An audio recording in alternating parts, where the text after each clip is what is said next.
Le forum, forcément, il parle de météorologie, de climatologie.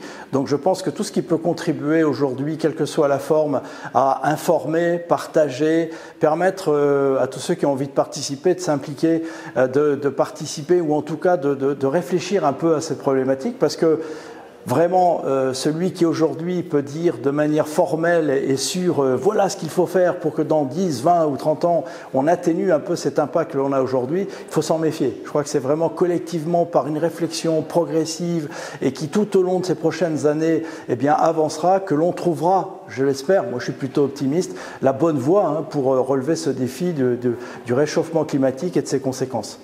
Le métier il a évolué fortement parce que d'abord la qualité des prévisions s'est tout de même un peu améliorée, mais avec des limites. C'est-à-dire qu'aujourd'hui il faut faire attention à ce que justement on n'attende pas trop de la météorologie. Alors elle a fait des progrès. Moi quand j'ai commencé il y a plus de 30 ans, faire une bonne prévision à 24 heures était déjà compliqué. On avait du mal parfois à prévoir la neige, à prévoir des coups de vent. Moi j'ai travaillé à Marseille sur la prévision du Mistral, c'était très compliqué. Et aujourd'hui, évidemment, on a largement progressé sur ces prévisions de neige, de coups de vent, mais attention, il y a encore des limites et il faut faire attention. Ces limites, c'est de 24 à 6-7 jours, et au-delà, tout ce que vous pouvez lire ou entendre, méfiez-vous. On n'est plus dans la science. Au-delà de 6-7 jours, la fiabilité n'est plus bonne. Donc c'est retrouver un peu une forme de bon sens par rapport à ce que la météorologie peut nous offrir, avec deux échelles de temps qui pour moi sont fondamentales. Il y a l'échelle de temps du temps déterministe, savoir comment on s'habille demain, ce qu'on fera le week-end prochain, voilà, c'est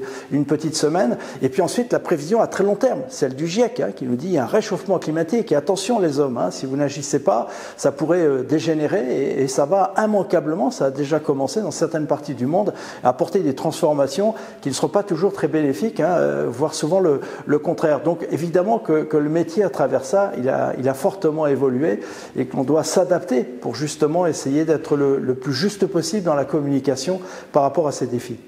La désinformation, effectivement, c'est un sujet. Aujourd'hui, tout le monde peut s'exprimer. Avant, voilà, on avait l'accès à certaines radios, à certaines télévisions, à certains médias, et puis on communiquait. Donc finalement, ça limitait les personnes qui pouvaient communiquer. C'est vrai qu'aujourd'hui, avec les réseaux sociaux, finalement, tout le monde a une fenêtre comme ça, ouverte vers les autres et vers une communication. Donc forcément, ça a donné, et ça donne encore aujourd'hui, un peu tout et n'importe quoi dans la plupart des domaines, et notamment, évidemment, dans le domaine de la météorologie. C'est là aussi un nouveau challenge.